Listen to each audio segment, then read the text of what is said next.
அநேகர் இடத்துல யார்கிட்ட கோபம் இருக்கு தெரியுமா? ஆண்டு இடத்துல கோபம் இருக்கு. ரூத்தின் புஸ்தகம் 1:19-20 வாசிங்க.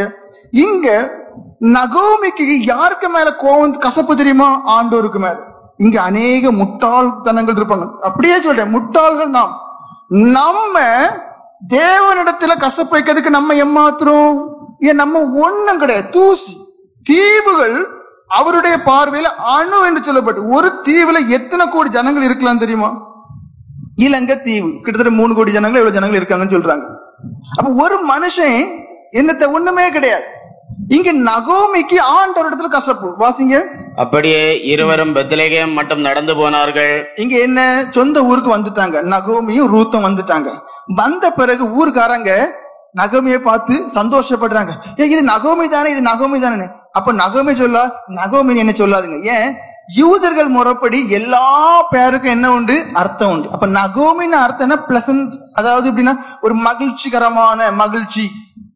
ஆனா நகோமி எப்படி வாரா? துக்கமா வாரா. ஏன்னா அவளுக்கு யாரு கிடையாது, புருஷன் கிடையாது, 2 மகன்கள் இருந்தாங்க, 2 மகனும் கிடையாது.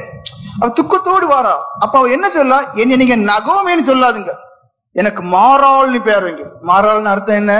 கசப்பு. அப்ப என்ன சொல்லா? நகோமின்னு சொல்லாதுங்க, எனக்கு மாறாள்னு சொல்லுங்க. வாசிங்க. அப்படியே இருவரும் பெத்லகேம் மட்டும் நடந்து போனார்கள். அவர்கள் பெத்லகேமுக்கு வந்தபோது ஊரார் எல்லாரும் அவர்களை குறித்து ஆச்சரியப்பட்டு, இவள் நகோமியோ என்று பேசிக் கொண்டார்கள். நகோமியோன்னு அதுக்கு அர்த்தம் மகிழ்ச்சி. அவளுக்கு பேராதான் சந்தோஷம், அந்த மாதிரி. அதற்கு அவள், நீங்கள் என்னை நகோமி என்று சொல்லாமல் மாறாள் என்று சொல்லுங்கள். பாருங்கள் எப்படி நகோமின்னு சொல்லுங்க. என் பேர் மாறாள்னு சொல்லி கூப்பிடுங்க. காரணம் என் வாழ்க்கையே கசப்பு, அப்ப என்ன கசப்புன்னு சொல்லியே கூப்பிடுங்க. சர்வ வல்லவர் எனக்கு மிகுந்த கசப்பை கட்டளையிட்டார். என்ன பழி போட்டு தெரியுமா? சர்வ வல்லமை உள்ளவர் எனக்கு மிகுந்த கசப்பை கட்டளையிட்டார். அப்ப அர்த்தம் என்ன? என் புருஷன் சாவதுக்கு முன்னாடி அவர் சர்வ வல்லமையில இருந்தா உயிர் கொடுத்திருக்கணும். என் 2 மக்கள் சாவதுக்கு முன்னாடி அவர் சர்வ வல்லமையுள்ளவரா இருந்தா உயிர் கொடுத்திருக்கணும். அவர் என்ன செய்யிட்டாரு? சாவதுக்கு ஒப்பு கொடுத்தாரு. இல்ல, தேவன் சர்வ வல்லமை உள்ளவர் தான். ஆனால் நம்முடைய வாழ்க்கையில சோதனைகள் உண்டு, அவைகளை தேவன் அனுமதிப்பார். ஆனா அதுக்காக நீங்களும் நானும் என்ன செய்ய முடியாது? தேவனை நிறுத்து பார்க்க கூடாது. இந்த நகோமியை போல நம்ம அநேகர் ஆண்டவர் பார்த்து, கண்ணு கிடையாதோ, என் குடும்பத்துல என் புருஷனுக்கு ஏன் இந்த கஷ்டம், என் பிள்ளைங்களுக்கு ஏன் இந்த கஷ்டம், என் வீட்டுல தரித்திரம், ஏன் உங்களுடைய குணம் அப்படி, நம்முடைய குணம் அப்படி. சில காரியங்கள் ஆண்டவர் அனுமதிக்கிறார். ஆனா அதனால அவரு சர்வ வல்லமை இல்லாதவர் அல்ல. இதெல்லாம் ஏன் உலகத்துல நோய் வந்துச்சு? ஆண்டவர் மனுஷனை உருவாக்கும் போது ஆதாமை ஏவாளை உருவாக்குறார். நோய் கிடையாது, மரணம் கிடையாது. அப்ப இதெல்லாம் யாரு மூலம் உண்டானது? ஆதி பிதாக்களுடைய பாவத்தினால. அப்ப இங்க ஆண்டவர் நுழைய முடியாது. சர்வ வல்லமை உள்ள தேவன் தான் நம்முடைய தேவன். ஆனால் ஏன் மரணம் வருகிறது? அந்த முற்பிதாக்கள் செய்த பாவத்தினால மரணம் வருது. ஏன் நோய் வருது? அந்த முற்பிதாக்களின் பிள்ளைகளாய் நாம் இருக்கிறதுனால அவர்கள் செய்த பாவத்தால் நோய் வருது.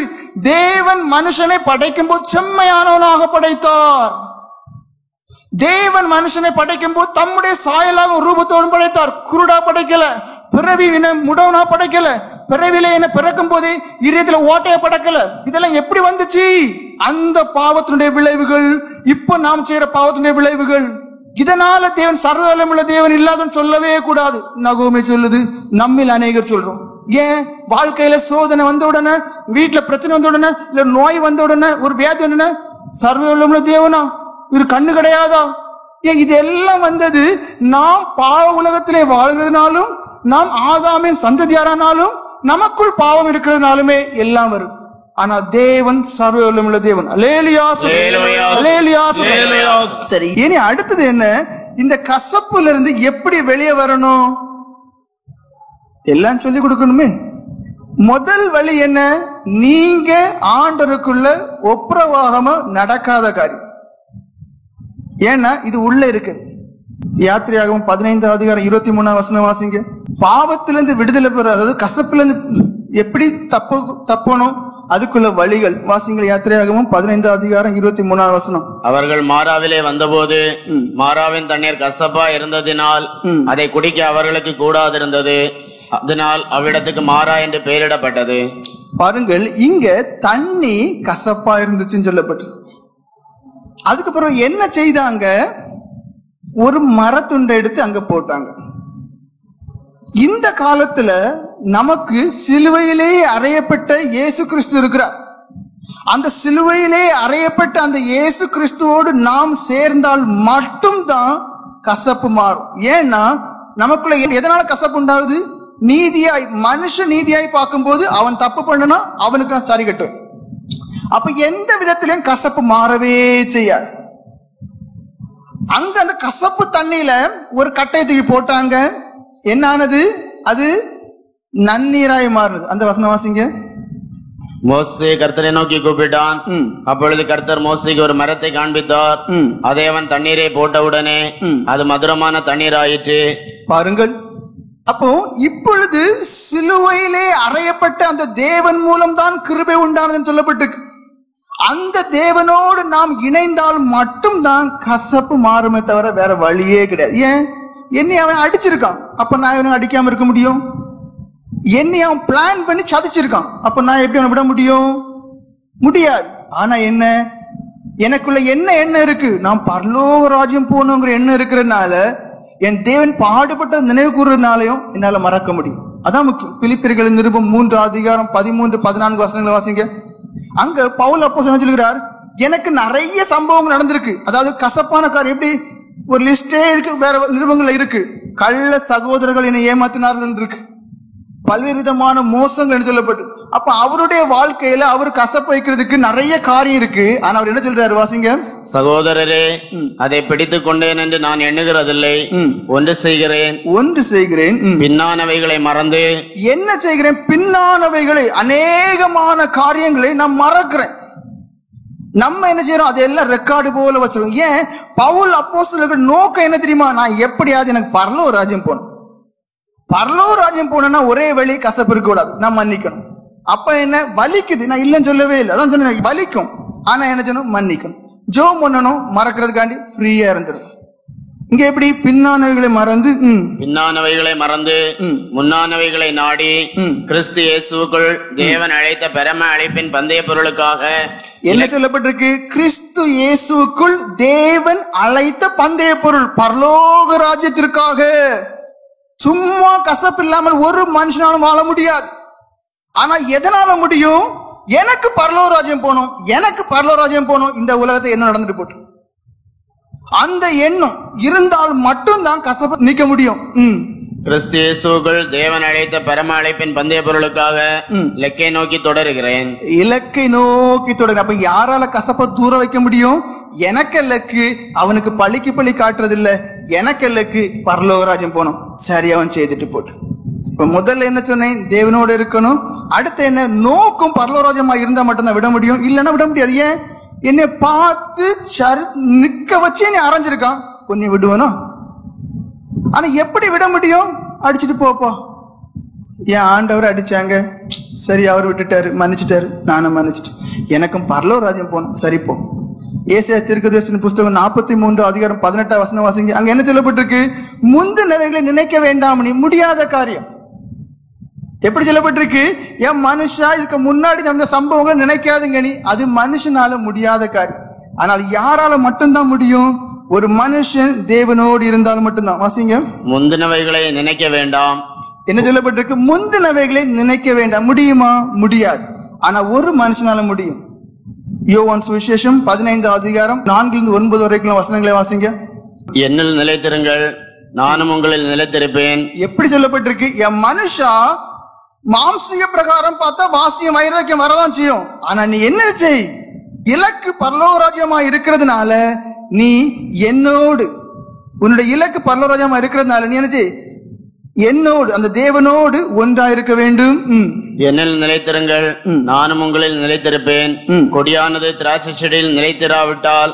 என்ன சொல்லப்பட்டிருக்கு? கொடியானது அந்த செடியோடு நிலைத்திராமல் தனியா வெட்டப்பட்டவே ஆனால் அது என்ன செய்யாது? பலன் தராது.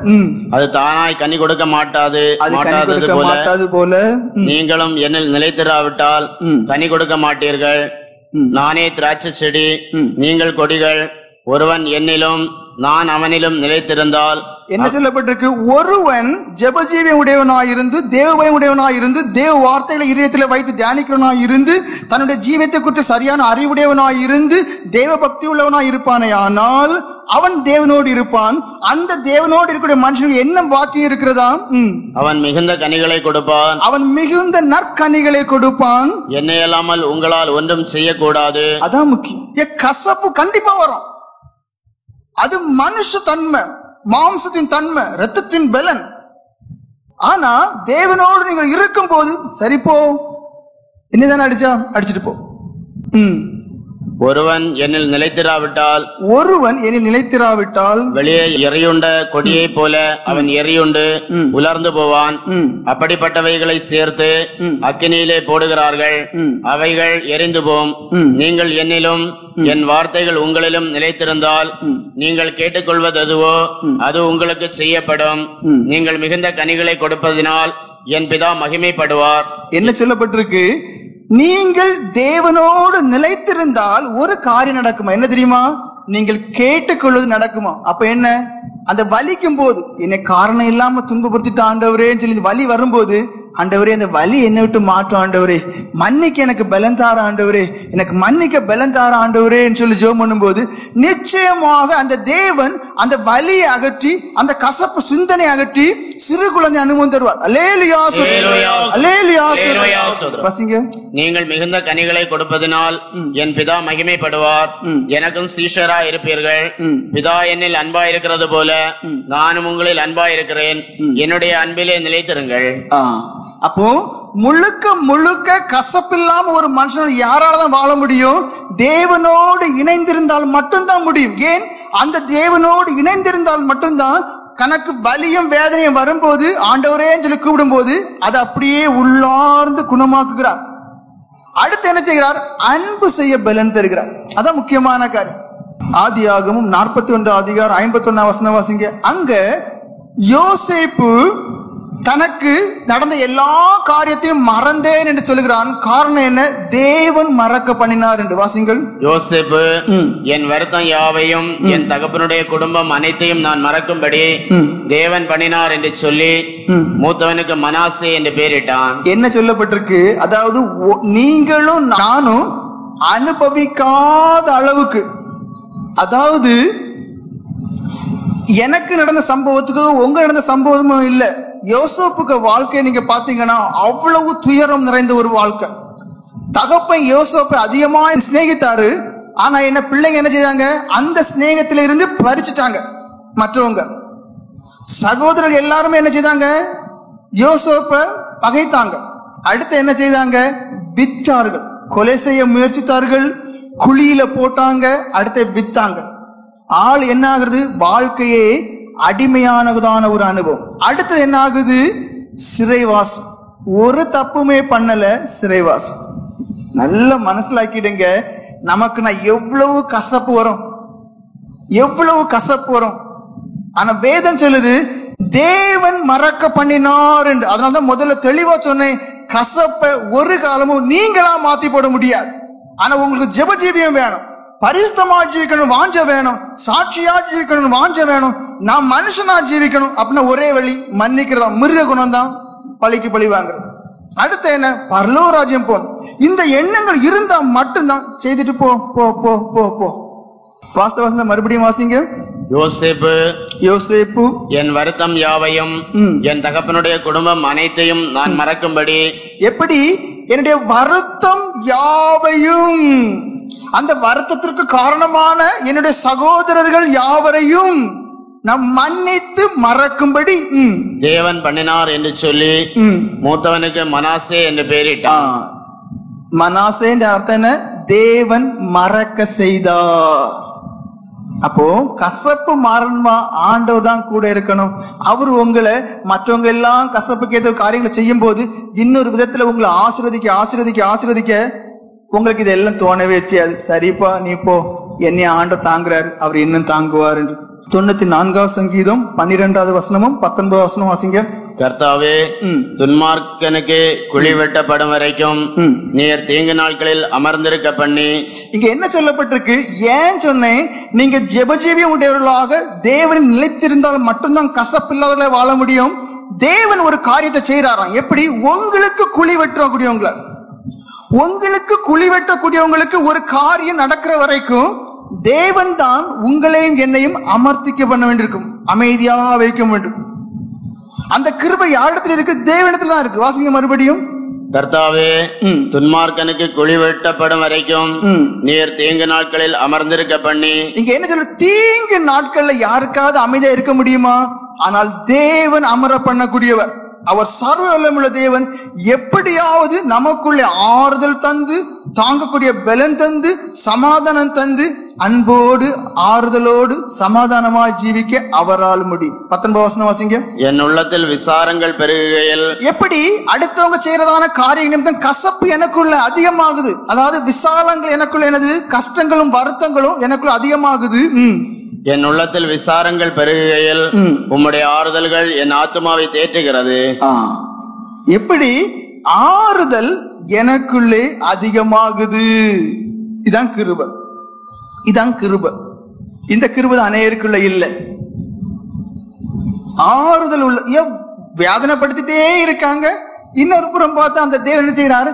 நம்மளை சந்தோஷப்படுத்திட்டு உள்ளார்ந்த ஆறுதல் படுத்திட்டே இருக்கிறார்.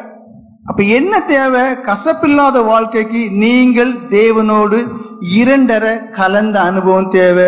இல்லைன்னா முடியாது. ரோமர்கள் நிருபம் 12 அதிகாரம் 17 வசனம் வாசிங்க. அங்க என்ன சொல்லப்பட்டு? பழி வாங்கக்கூடியது தேவனுடையது என்று. ஒருவனுக்கும் தீமைக்கு தீமை செய்யாதிருங்கள், எல்லா மனுஷருக்கு முன்பாக யோக்கியமானவைகளை செய்ய நாடுங்கள். அதாவது பழிக்கு பழி வாங்கக்கூடியதான காரியம் யாரிடத்துல இருக்கு? யாரிடத்துல இருக்கு? மனுஷனிடத்துல. காரணம் என்ன தெரியுமா? நம்ம நினைக்கும் ஆண்டவர் மன்னிக்க கூடியவர், சரி கட்ட மாட்டாரு. அப்ப என்ன செய்வோம்? நம்ம சரி கட்டிடுவோம். ஆனா தயவு செய்து சொல்றேன், நீங்க அந்த ஆண்டோட காரியத்தை செய்யாதுங்க. நீங்க என்ன செய்யுங்க? தீமைக்கு நன்மை செய்யறவங்களா இருங்க. தீமைக்கு தீமை செய்யக்கூடியவங்களாக இருக்கக்கூடாது. இல்ல ஒரு கிருபையும் நம்மோடு இருக்காது. அடுத்த காரியம் என்ன செய்யணும்? ஜெபம் பண்ணணும்னு சொல்லு. மத்தேயு எழுதின சுவிசேஷம் 5 அதிகாரம் 44 வசனம் வாசிங்க. அது என்ன சொல்லப்பட்டிருக்கு? நான் உங்களுக்கு சொல்லுகிறேன், உங்கள் சத்துருக்களை சிநேகியுங்கள். என்ன சொல்லப்பட்டிருக்கு? உன் சத்துருவை சிநேகி என்று. முடியுமா? முடியாது. உங்களை சபிக்கிறவர்களை ஆசீர்வதியுங்கள், உங்களை பகைக்கிறவர்களுக்கு நன்மை செய்யுங்கள், உங்களை நிந்திக்கிறவர்களுக்காகவும் உங்களை துன்பப்படுத்துகிறவர்களுக்காகவும் ஜெபம் பண்ணுங்கள். அப்போ முதல்ல என்ன செய்யுங்க? ஜெபம் பண்ணுங்க. நீங்க முதல்ல ஜெபம் பண்ணக்கூடியவங்களா மாறினா என்ன செய்வீங்க? நன்மை செய்யக்கூடியவங்களா மாறுவீங்க. நீங்க நன்மை செய்யக்கூடியவங்களா மாறும் என்ன செய்யுங்க? ஆசிரியக்கூடியவங்களா இருப்பீங்க. புரியுதா நான் சொல்லுது? நம்மள எத்தனை பேர் ஜெபம் பண்றோம்? யாராவது உங்களை சபிச்சுட்டா, யாராவது உங்களுக்கு தீமையான காரியம் என்ன ஜெபம் பண்ண முடியுதா? ஜெபமே பண்ண முடியலையே. அப்ப என்ன ஆசீர்வாதம் வரும்? எதனால கசப்பு வருது? நம்மளால நமக்கு தீமை செய்தவர்களுக்காக ஜெபிக்க முடியல. வேதம் சொல்லுது, ஏன் மனுஷன் முதல்ல நீ ஜெபிக்க முடியுதா? ஜெபிக்கிறோமா? கிடையவே கிடையாது. உள்ள ஜெபமும் இல்லாம போகுது. ஆனா ஆண்டவர் சொல்றார், நீ முதல்ல செய்ய வேண்டியது ஜெபி. என்ன செய்? நீ முதல்ல உனக்கு எதிராக செய்தவங்களுக்காண்டி ஜெபம் பண்ணு. ஆண்டவரே என்று ஜெபம். அடுத்தது என்ன உண்டாகும்? ஆட்டோமேட்டிக்கா அவருடைய ஆறுதல் உனக்குள்ளே பெருகும். பெருகும் போது என்ன செய்யலாம்? நீ அவங்களுக்கு நன்மையும் செய்வா, வாயினால ஆசீர்வதிக்கவும் செய்வா. அல்லேலூயா, அல்லேலூயா. ஜெபஜீவியம் இருக்காயா? ஒண்ணும் கிடையாது. கேட்டா என்னால முடியலங்கிறோம். ஏன்? நீ செய்ய வேண்டிய காரியம் ஒண்ணு இருக்கு, ஜெபம் பண்ணுறது. மறுபடியும் வாசிங்க. நான் உங்களுக்கு சொல்லுகிறேன், உங்கள் சத்துருக்களை சிநேகியுங்கள், உங்களை சபிக்கிறவர்களை ஆசீர்வதியுங்கள், உங்களை பகைக்கிறவர்களுக்கு நன்மை செய்யுங்கள், உங்களை நிந்திக்கிறவர்களுக்காகவும் உங்களை துன்பப்படுத்துகிறவர்களுக்காகவும் ஜெபம் பண்ணுங்கள். அப்ப இந்த வசனத்தை அப்படியே மேல் நோக்கி என்ன நினைச்சுங்க? புரிஞ்சுக்கிடுங்க. ப்ரையாரிட்டி முதல்ல என்ன? ஜெபம். யாராவது இதை பண்ணிட்டாங்களா? உங்களை தீர்த்து கட்டுற மாதிரி எல்லாம் பண்றாங்களா? முழங்கால் நின்று அழுங்க, புலம்புங்க. ஆட்டோமேட்டிக் அந்த பாரம் எல்லாம் பறந்து போயிடும். அதுக்கு பிறகு சமாதானம் உண்டாகும். நல்லா இருக்கியான்னு சொல்ல முடியும். திரும்ப என்னைக்கே அந்த ஆளை பார்க்கும்போது, ஏன் நல்லா இருக்கிறியா? ஒரு வார்த்தை கேட்க முடியும். உன் வீட்டுல ஏதாவது கஷ்டங்கள் எல்லாம் இருக்கா? செய்யணுமா? நன்மை செய்ய முடியும். அப்போ உங்க ட்ராக் கரெக்டா பரலோக ராஜ்யத்துக்கு கேட்டுதான் இருக்கும். தடை என்ன? ஜெபம் பண்ண முடியல. 2 தீமோத்தேயு 4:5-6 வாசிங்க. அங்க என்ன சொல்லப்பட்டிருக்கு? அதாவது பவுல் அப்போஸ்தலர் ஒரு இளம் ஊழியக்காரன் தீமோத்தேயு சொல்றாரு, நீ தீங்கு அனுபவிக்க படிச்சுக்கேன்னு. 2 தீமோத்தேயு 4:5-6 வாசிங்க. நீயோ எல்லாவற்றிலும் மனத்தெளிவுள்ளவனாயிரு. எது முக்கியம் தெரியுமா? கசப்பு இல்லாம ஜீவிக்கணும். முதல்ல மன தெளிவு வேணும். நான் இந்த உலகத்தார் அல்லவே, என்னுடைய குறிக்கோள் இந்த உலகம் அல்ல. உலகத்தார் இருக்கிறாங்க, அவங்களுடைய குறிக்கோள் எப்படி? இப்ப எல்லாருக்கும் எப்படி? நான் ஒருத்தன் இருக்கேன், 4 பேருக்கு தெரியணும், எல்லாருக்குமே ஃபேமஸ் ஆகும். நான் ஒருத்தன் இருக்கேன்னு தெரியும். இப்ப எல்லா உலகமே அதுக்கு பின்னாடி தான் போயிட்டே இருக்கு. ஆனா நமக்கு தெரியணும், என்னுடைய முதல் குறிக்கோள் பரலோக ராஜ்யம் போகணும். ஏன் ஆண்டவர் திருடனை போல வருவார் எப்போன்னு எனக்கும் தெரியாது, யாருக்கும் தெரியாது. அப்ப என்னுடைய நோக்கம் எப்படி இருக்கணும்? நான் பரலோகம் போகணும், பரலோகம் போகணும். அப்ப மன தெளிவுள்ளவனா இருக்கு. பரலோகம் போறவுடன பூலோகத்தான் அடிக்கும் போது அடிச்சுட்டு போ. ஆதி சபையார்ல என்ன செய்தாங்க? அடிச்சாங்க, நொறுக்குனாங்க, அவமானப்படுத்தினாங்க, சித்திரவதைப்படுத்தினாங்க. அவங்களுடைய பொருட்கள் எல்லாம் அபகரிச்சுட்டு வெறுங்கையை அனுப்பி விட்டாங்க. ஐயோ, என் பத்திரம் அங்க இருக்கு, என் நகை அங்க இருக்கு, 1 கோடி பொருள் அங்க இருக்கு, நாடு கடத்துறாங்கன்னு சொல்லி புலம்பல. என்னுடைய குறிக்கோள் பரலோகம். மனசுல ஒரு தெளிவு இருந்துச்சு, அதனால புலம்பல, நெஞ்சில போட்டு அடிக்கல. பரலோக ராஜ்யம் போகணும். ஏன் கசப்பு இருக்கு? மனம் தெளிவு இல்லை. உலகத்தாரா இருக்கிறோம், 4 பேர் மத்தியில அவமானப்படுத்திட்டார், 4 பேர் மத்தியில அவமானப்பட்டுட்டோம், கசப்பு கூடுது. ஏன்? மேல் நோக்கி என்ன இல்லை, 4 பேர் தான் நமக்கு பெருசா தெரியும். வாசிங்க. நீயோ எல்லாவற்றிலும் மனத்தெளிவுள்ளவனாயிரு. தீங்கு அனுபவி, சுவிசேஷகனுடைய வேலையை செய், உன் ஊழியத்தை நிறைவேற்று. என்ன சொல்லப்பட்டு? தீங்கு அனுபவி. என்ன சொல்லப்பட்டிருக்கு? தீங்க அனுபவிச்சாதான் நீ ஊழியத்தை செய்து நிறைவேற்ற முடியும். அப்படின்னா தான் நீ மேல போக முடியும். இல்ல ஷார்ட் போட்டுன்னு சொல்லி 1க்கு 2 செய்தோம், முடிஞ்சு. அடுத்த வசனம் என்ன சொல்லப்பட்டிருக்கு? ஏனென்றால் நான் இப்பொழுதே பானபலியாக பார்க்கப்பட்டு போகிறேன். எப்படி பலியான ஒரு அனுபவம். தங்களுடைய வாழ்க்கையை நம்ம ஒவ்வொருவரும் என்ன செய்யணும்? பலியாக ஒப்பு கொடுக்கணும். ரோமர் 12:1 என்ன சொல்லப்படுது? ஜீவ பலியாய் ஒன்ன ஒப்பு கொடு. கசப்பு யாருக்குள்ள இருக்காது? ஆண்டவரை என்ன உமக்குள்ள ஒப்பு கொடுத்துட்டேன். ஆடு வெற்றப்பட்டதுக்கு இருக்கும் போது அதுக்கு மேல கொஞ்சம் அழுக்குப்பட்ட அந்த ஆடு பெருசா என்னமா என்ன அது? ஏன் தெரியுமா? ஏன் உயிரே போக போகுது. அதுக்கு மேல அசுத்தம் பட்டா என்ன, அழுக்குப்பட்டா என்ன? அப்ப நம்மள பலியாடாக ஒவ்வொரு நாளும் ஆண்டவருக்கு என்று ஜீவ பலியாய் ஒப்பு கொடுப்போமே. ஆனா இப்படி வரக்கூடிய சின்னதெல்லாம் பேச தெரியாது. என்னதானே பேசினாங்க, பேசிட்டு போங்க. பிலிப்பியர் 2:5 என்ன சொல்லுது? கிறிஸ்து இயேசுக்கு இந்த சிந்தையை உங்களுக்கு இருக்க கடவுள்னு சொல்லப்பட்டது. அவருக்கு மேல காரி துப்புனாங்க, வாங்கி அரைஞ்சாங்க. நீர் கிறிஸ்துவானா கீழே இறங்கி வர்றதுல பரிகாசம் பண்ணாங்க. கசப்பே வைக்கல. ஆண்டவரே, இந்த மனுஷர்கள் இப்படிதான் இருப்பாங்க, மன்னிச்சிர ஆண்டவரேன்ட்ட. கிறிஸ்து இயேசுக்குள் இருந்த சிந்தை உங்களுக்கு இருக்கணும். அப்ப கசப்பு இல்லாம இருக்கணுமா? தேவனுடைய சிந்தை வேணும். வாசிங்க. கிறிஸ்து இயேசுவில் இருந்த சிந்தையே உங்களிலும் இருக்க கடவுது. ஆண்டவரே மன்னியும் சொல்லிட்டாரு, தெரியாம பண்றாங்க. எபேசியர் 4:32 வாசிங்க. எபேசியர் 4:32. ஒருவருக்கொருவர் தயவாயும் மன உருக்கமாயும் இருந்து. என்ன சொல்லப்பட்டு தெரியுமா? அந்த மனம், அந்த இருதயத்துல இறக்க குணம் வேணும், உருக்க குணம் வேணும். என்ன சொல்லப்பட்டிருக்கு? அந்த மனம், அதாவது ஸ்டீரிங். பெரிய கப்பலா இருந்தாலுமே அதுக்கு ஒரு சின்ன ஒரு ஸ்டீரிங் தான் இருக்கும். பெரிய ஒரு வாகனமா இருந்தாலும் சின்ன ஒரு ஸ்டீரிங் தான் இருக்கும். அப்ப நம்ம மனுஷனை இயக்கக்கூடியது அந்த மனம் எப்படி இருக்கணும் தெரியுமா? இறக்க குணம் உள்ளதா இருக்கும். நீங்க இரக்கம் உள்ளவர்களாகவும் மன உருக்கம் உள்ளவர்களாக இருங்க. அப்ப அந்த இருதயத்துல ஒரு இறக்கத்தன்மை இருக்கணும். சரி, ஏதோ அவங்க வைராக்கியத்திலையும் கசப்புலையும் இல்ல அடுத்தவங்க மேல உள்ள ஸ்நேகத்தினாலையும் நம்மளை பழி போடுறாங்க, இல்ல நம்மளுக்கு தப்பான நியூஸ் தான் சொல்லி கொடுத்துட்டே இருக்கிறாங்க, அதை நம்பி பேசுறாங்க. பேசிட்டு போட்டு அப்படி விட்டுறணும். வாசிங்க. ஒருவருக்கொருவர் தயவாயும் மன உருக்கமாயும் இருந்து கிறிஸ்துவுக்குள் தேவன் உங்களுக்கு மன்னித்தது போல. கிறிஸ்துவுக்குள் தேவன் உங்களை மன்னித்தது போல. அது எத்தனை மடங்கா?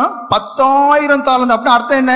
உங்க காலம் முழுவதும் நீங்க வேலை செய்தாலும் கூட, அது ஒரு சாஃப்ட்வேர் இன்ஜினியர் மாசம் 5 லட்சம் கிடைக்குதுனாலும் கூட ஈடாகாது.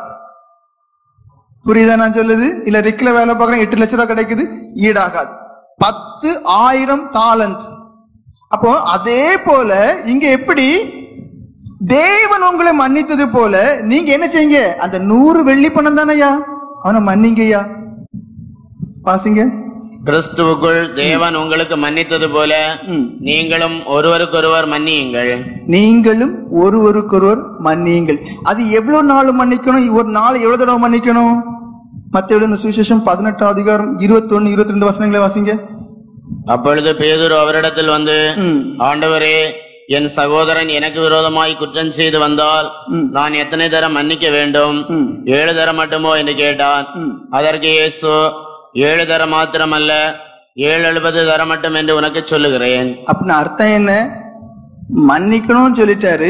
அந்த ஆண்டவர் உங்களை கணக்கு பார்க்காம அப்படியே மன்னிச்சது போல நீங்களும் கணக்கே பார்த்துடாதுங்க. இவன் வேணும்னு தான் என்னை காயப்படுத்திக்கிட்டு, வேணும்னு தான் வந்து மன்னிப்பு கேட்கான், இவன் வேணும்னு தான் செய்துக்கிட்டு, வேணும்னு தான் வந்து மன்னிப்பு கேட்கறான்னு சொல்லி கணக்கு பார்க்காதுங்க. எப்படி நீங்க பாவம் செய்துட்டு என் பலவீனம் பலவீனம் பலவீனம் சொல்லிட்டு இருக்கீங்களோ, அதே போல அவனுடைய பலவீனத்தின் உங்களை காயப்படுத்தினா கூட மன்னித்து தான் ஆக வேண்டும். ஏனென்றால் இது உங்களுக்கும் எனக்கும் கொடுக்கப்பட்ட கட்டளை. அப்ப நம்ம அதிக ஊக்கமாய் ஜெபம் பண்ணணும். ஏன்னா எந்த மனுஷனும் மாம்ச குணம் வெளிப்பட்டுரும். ஆனா வெளிப்படாம இருக்க வேண்டுமே. ஆனால் நீங்கள் நாமும் தேவனோடு ஒன்றான ஒரு அனுபவம் இருக்கும்போது அந்த கிருபை நம்மளை தாங்கும், தப்பிச்சு விடும். காரணம் என்ன? எபிரேயர் 4:1 வாசுங்க. அது என்ன சொல்லுது? நம்முடைய நோக்கம் பரலோக ராஜ்யம், அதை இழந்துராதுங்கன்னு சொல்லப்பட்டு. எபிரேயர் 4:1 வாசிங்க. ஆனபடியினாலே எதுக்கு கசப்பு வைக்காதுன்னு சொல்ல காரணம் ஒண்ணு, இந்த உலகத்துல நம்ம ஆசீர்வதிக்கப்பட்டவர்களா இருப்பதற்கு. திரும்பவும் சொல்ல, எதுக்கு கசப்பு இருக்கக்கூடாது? ஒன்று, தேவ கிருபையை பெற்று போக்கிலும் வருகையிலும் சகல காரியத்திலும் சம்பூர்ணமாய் ஆஸ்வதிக்கப்பட்டவர்களாய் இருக்க வேண்டும் என்பதற்காக ஒண்ணு. அடுத்தது என்ன? பரலோக ராஜ்யம் போறதுக்காண்டி. வாசிங்க. ஆனபடியினாலே அவருடைய இளைப்பாறுதலில் பிரவேசிப்பதற்கு ஏதுவான, எப்படி பரலோக ராஜ்யத்திற்குள்ளே போவதற்காக வாக்குத்தத்தம் நமக்கு உண்டாயிருக்க. பரலோக ராஜ்யம் போறதுக்கு இப்ப வாக்குத்தத்தம் இருக்கு. எந்த மனுஷனும் மனம் திரும்பி பாவமன்னிப்பு பெற்று ரட்சிப்பை பெற்று பரிசுத்தமா ஜீவிப்பானே, ஆனால் அவனுக்கு அதிக நிச்சயமாக பரலோக ராஜ்யம் உண்டு. உங்களில் ஒருவனும் அதை அடையாமல் பின்வாங்கி போனவனாக காணப்படாதபடிக்கு பயந்திருக்க கடவோம். எதற்காக? வாக்குத்தத்தம் பண்ணிட்டார். எந்த மனுஷனும் எந்த புறஜாதியும் எப்பேற்பட்ட கொடிதான பாவம் செய்தவனும் பரலோக ராஜ்யம் பிரவேசிக்க முடியும் என்ற வாக்குத்தத்தம் எனக்கு உங்களுக்கு இருக்கு. ஆனால் அதை அடையாத வண்ணம் இருக்கக்கூடியதான காரியங்கள் அநேகம் இருக்கு. அதுல ஒண்ணு கசப்பு. அதுக்கு இடம் கொடுத்து அதை அடைந்து விடாத ஒரு நிலைமைக்கு நீங்க என்ன செய்ய தள்ளப்பட்டு போயிடக்கூடாது. எனக்கு பயமா இருக்கு. அப்ப நம்ம எல்லாரும் பயந்து வாழணும். 100 வெள்ளி பணம் கடன் கொடுத்தவனுக்கு என்ன இல்லை? பயம் இல்லை. நம்மள அநேகருக்கு அந்த பயம் இல்லை. நமக்கு அதிகாரம் வரும்போது அடுத்த ஆள் என்ன செய்யறோம்? புழிஞ்சு கசக்கி புழிஞ்சு காலில் போட்டு மிதிச்சு இல்லாமாக்கும். அதான் நம்ம பண்றோம். நமக்கு அதிகாரம் வரும்போது நம்ம காலில் போட்டு மிசிக்கி பிழிஞ்சு இல்லாமாக்கும். ஆனா ஆண்டோட்ட மட்டும் கெஞ்சிரும். அறிவில்லாதவங்க நம்ம. என்ன சொல்லப்பட்டிருக்கு? பயந்திருக்க கடவும். அப்ப எனக்குள்ள கசப்பு வருது, ஏன் செய்து அப்படி. ஆனா ஆண்டவர் சொல்றாரு, நீ பரலோக ராஜ்யத்துக்கு போகக்கூடிய வாக்குத்தத்தம் பெற்றவனா இருக்கிறாய், அதை இழந்துராத. அதுக்கு ஒரே வழி, பயந்து கசப்பு இல்லாமல் ஜீவி. எபேசியர் நிருபம் 4 அதிகாரம் 1-3 வசனங்களை வாசிங்க. ஆதலால் கர்த்தர் நிமித்தம் கட்டுண்டவனாகிய நான் உங்களுக்கு சொல்லுகிற புத்தி என்ன சொல்லப்பட்டிருக்கு? கர்த்தர் நிமித்தம், கர்த்தருடைய ஊழியத்துக்கு நிமித்தம் ஆத்துமாக்களை பரலோக ராஜ்யம் கொண்டு போய் சேர வேண்டும் என்பது நிமித்தம் கட்டுண்ட நிலைமையில் இருக்கக்கூடிய உண்மையான ஊழியக்காரனாக நான் உங்களுடைய ஆத்துமாக்காக நீங்க பரலோக ராஜ்யம் போறதுக்காக ஒரு புத்திமதி சொல்றேன். அது என்னவாம்? நீங்கள் அழைக்கப்பட்ட அழைப்புக்கு பாத்திரவான்களாய் நடந்து என்ன செய்யணுமா? நீங்கள் எல்லாரும் அழைக்கப்பட்டவர்கள், நீங்கள் அழைக்கப்பட்டதான அழைப்புக்கு பாத்திரவான்களாய் நடந்து கொள்ள வேண்டும். எதற்கு அழைக்கப்பட்டமா? பரலோக ராஜ்யத்திற்கு போறதுக்காக. உங்களுக்கு உண்டான அழைப்பினாலே நீங்கள் ஒரே நம்பிக்கைக்கு அழைக்கப்பட்டது போல ஒரே சரீரமும் ஒரே ஆவியும் உண்டு. பாருங்கள், அந்த அழைப்புக்கு பங்குள்ளதான ஒரு அனுபவத்தோடு நம்ம என்ன செய்யணுமா? அங்க போய் சேரும். அதாவது இந்த அழைப்புக்கு ஏற்ற ஒரு நிலைமையில அங்க போய் சேரணும். உங்களுடைய இளைப்பாறுதலுக்கு தகுதி இல்லாத ஒரு நிலைமைக்கு என்ன ஆயிடக்கூடாது? மாறிடக்கூடாது. இப்ப இதுக்கு எல்லாத்திற்கும் தடையா இருக்கு என்ன? கசப்பு. சங்கீதம் 92:14-15 வாசிங்க. அங்க என்ன சொல்லப்பட்டிருக்கு? முதிர் வயதிலும் கனி தருவாங்க. சங்கீதம் 92:14-15. கர்த்தர் உத்தமர் என்றும் என் கண்மலையாய் அவரிடத்தில் அநீதி இல்லை என்றும் விளங்க பண்ணும்படி அவர்கள் முதிர் வயதிலும் கனி தந்து புஷ்டியும் பசுமையுமாய் இருப்பார்கள். என்ன சொல்லப்பட்டிருக்கு பாருங்க, முதிர் வயதிலும் ஒரு மனுஷன் கனி கொடுக்கக்கூடியவனாக இருக்க முடியுமா? ஒரே வழி என்னவாம், தேவன் அவனை நிச்சயமாக தான் உத்தமர் என்று விளங்குற விதத்தில் அவனை ஆசீர்வதிப்பார். யாரை ஆசீர்வதிப்பார்? வாழ்க்கையிலே கசப்பில்லாத மனுஷன். திரும்பவும் சொல்லு, வாழ்க்கையிலே கசப்பில்லாத மனுஷனை தேவன் தான் உத்தமர் என்பதை விளங்கும் பண்ணும்படியாக உத்தமமாய் அவருக்கு பயந்து பரலோக ராஜ்யத்திற்கு போக வேண்டும் என்று தன்னுடைய அழைப்பை உணர்ந்து இளைப்பாறுதலுக்கு பிரவேசிக்க வேண்டிய எண்ணத்தோடு காணப்படுற மனுஷனை அவனுடைய முதிர் வயது வரைக்கும் கைவிடாத வண்ணம் கனி கொடுக்கக்கூடிய நல்ல மனுஷனாக நடத்தக்கூடியவராக இருக்கிறார். அப்படின்னு அர்த்தம் என்ன? அவனை விட்டு கிருபை எடுக்கப்படாமல் எப்பொழுதும் இருக்கும். அப்ப நம்ம என்ன செய்யணும்? நம்மள முதல்ல பார்க்கணும், எத்தனை பேர்கிட்ட கிருபை இருக்கு. எனக்கு தேவை முதல் கிருபை என்ன? பாவம் இல்லாமல் பாதுகாக்கப்படுது. பாவம் செய்த பிறகு மன்னியம் சொல்லி அந்த கிருபையில அது கிருபைன்னு நான் சொல்ல மாட்டேன். எந்த கிருபை? பாவம் செய்யாதவனும் நம்மை பாதுகாக்கக்கூடியதான கிருபம், கிருபைக்குள் கீழ்ப்படிந்த ஒரு அனுபவம், பாவம் மேற்கொள்ள முடியாத ஒரு அனுபவம். அந்த அனுபவத்தை உடையவர்களாக இருக்க வேண்டும். ஜெப ஜீவன் செய்ய தடையில்லாதவனும் கிருபையின் ஆவி பெற்றுக் கொண்டவர்களாக இருக்க வேண்டும். சகல காரியத்திலும் ஆசீர்வதிக்கப்பட்டவர்களாக ஜீவிக்கூடிய அனுபவம் இருக்கணும். அப்ப என்ன இருக்கக்கூடாது? கசப்பு இருக்கக்கூடாது. என்ன செய்யணும்? நம்ம ஒவ்வொருவரையும் உயித்து ஆராய்ந்து சோதித்து அறிய வேண்டும். எனக்குள்ள கசப்பு இருக்கா? என் தேவன் நீதிபரர், ஆனால் என்ன, என்னுடைய வாழ்க்கையில் ஆசீர்வாதம் இல்லை. அப்படியானால் நிச்சயமாக மறைவாக எனக்குள்ள தேவனுக்கு பிரியமில்லாத கசப்பு இருக்கு என்று. முதல்ல வாஸ்தவ மறுபடியும் இருக்க வாசிங்க. ஒருவனும் தேவனுடைய கிருபை இழந்து போகாதபடிக்கும் யாதொரு கசப்பான வேர் முளைத்தெழும்பி கலக்கம் உண்டாக்குறதுனால் அநேகர் தீட்டுப்படாத படிக்கும். என்ன சொல்லப்பட்டிருக்கு? ஒரு மனுஷனும் கிருபைய இழந்து விடக்கூடாது. அதுக்கு தடையா இருக்குது என்ன? கசப்பு. அது மனைவிக்கு மேலேயோ பிள்ளைங்க மேலேயோ உற்றார் மேலேயோ ஒரு என்ன மேலோ அது நீங்க தான் பார்க்கணும், அது நீங்க தான் கண்டு. ஆனா ஆண்டவர் சிம்பிளா சொல்லிட்டாரு.